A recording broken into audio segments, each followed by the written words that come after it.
Hello friends, this is Growl. In this video, I'm going to teach you everything you need to know about the Stonevault from Mythic Plus in the War Within.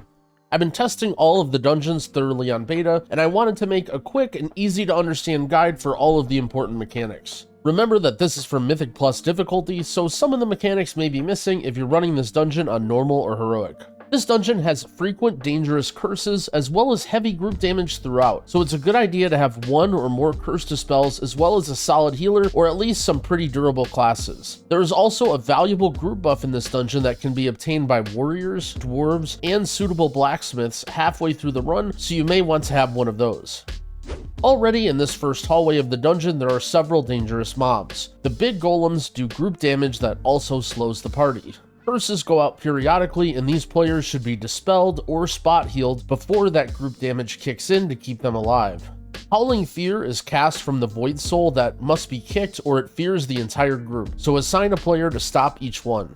Once you clear all the golems, the first boss, E.D.N.A, will become active. This is a deceptively difficult boss that places spikes throughout the room. Each player is then targeted by a line, dealing moderate damage to that player and also breaking any spikes in its path. When a spike is broken, the group receives a damage over time effect that stacks depending on how many spikes are broken. When the boss reaches 100 energy, it slams the ground, dealing group damage and breaking any spikes that are still active. This can deal incredible amounts of group damage, so you either want to clear some spikes early before the slam, or have heavy defensives available if many spikes get broken. The tank mechanic is a seismic smash that deals heavy damage and leaves a debuff on the tank. This debuff though doesn't do much, and when it's dispelled, it gives the tank a 6-second damage reduction. It's a good idea for the healer to wait and dispel right before the next big smash to help the tank mitigate the hit. I'd recommend working out a strategy for how the spikes are being cleared before starting this boss, depending on what your healer prefers.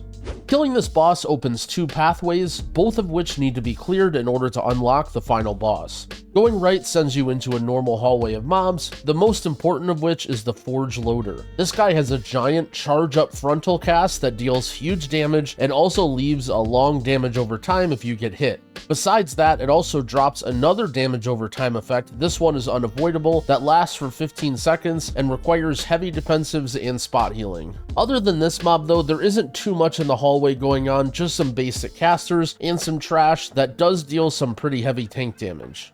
On the right hand side of the room before the boss, there's a forge you can interact with, only if you're a dwarf, warrior, or blacksmith with 25 or higher skill. Your party can gather around the forge to receive a 10% versatility buff for 10 minutes. This buff is extremely helpful on the next boss, the Master Machinist. This is a 2-boss fight where both bosses must be killed relatively at the same time, or else one will enrage. Brock will cast Molten Metal, which deals group damage if not interrupted. He will also kick giant metal cubes across the arena. These boxes deal lethal damage and should be dodged. One of the harder parts of the fight is when the boss jumps to a different part of the room to kick a box and then also casts its group damage spell far away, so be ready to rush over and interrupt it.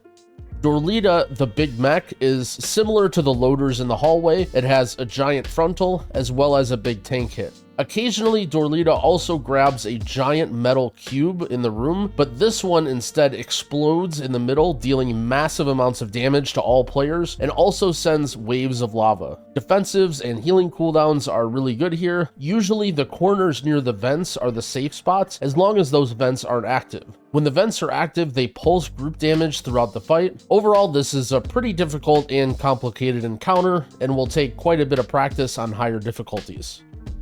Once you clear this side of the dungeon, you can walk back or opt to take the minecart in the last room to skip back to the start. Going left now leads you to the other wing.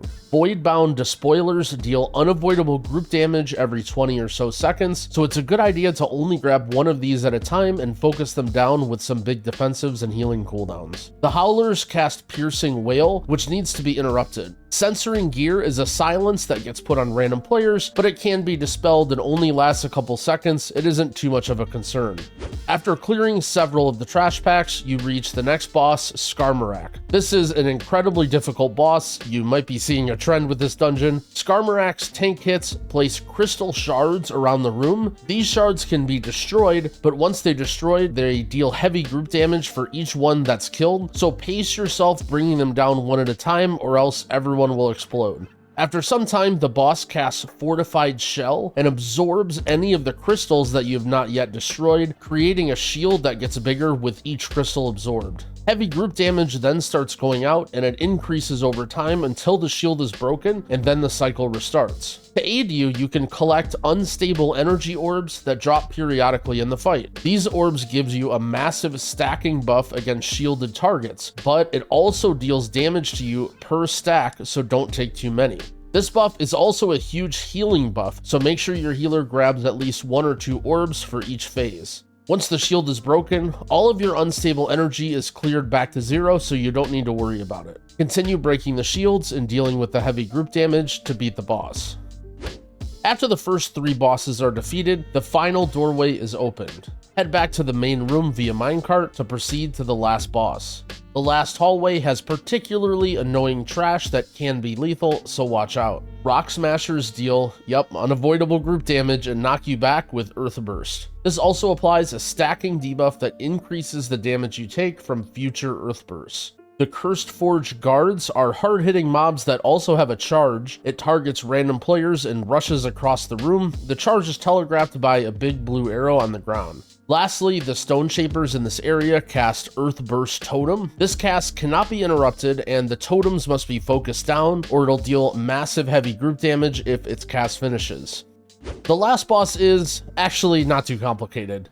Entropic Reckoning places a circle around each player, and after a short time, you take damage and drop a pool of shadow on the ground. These cannot be stacked, and ideally should be placed on the edges of the room. The bosses will occasionally mark each player with Void Corruption, making them take increased damage over time while it's on you. This corruption can be removed by going to the portals on the sides of the room. Once a portal consumes a corruption, it will then move and relocate somewhere else in the room. With the constant relocating of portals and the area denial from the puddles, this can be a pretty chaotic last boss fight. But there isn't too many lethal mechanics as long as you keep your cool and just handle the debuffs. I'd imagine some sort of strategy of moving together on the outside of the room in a circle, with the ranged players depositing in the far portals and the melee players depositing in the close, will be used at some point once people figure things out, but it may be a little bit of a mess in pugs at the start. Once you defeat the boss, well, the dungeon's over. You can collect your loot. That wraps up my guide of the Stonevault in the War Within. If you think there's anything important that I missed, leave it in the comments for others to see. Thanks for watching, and happy keying, friends.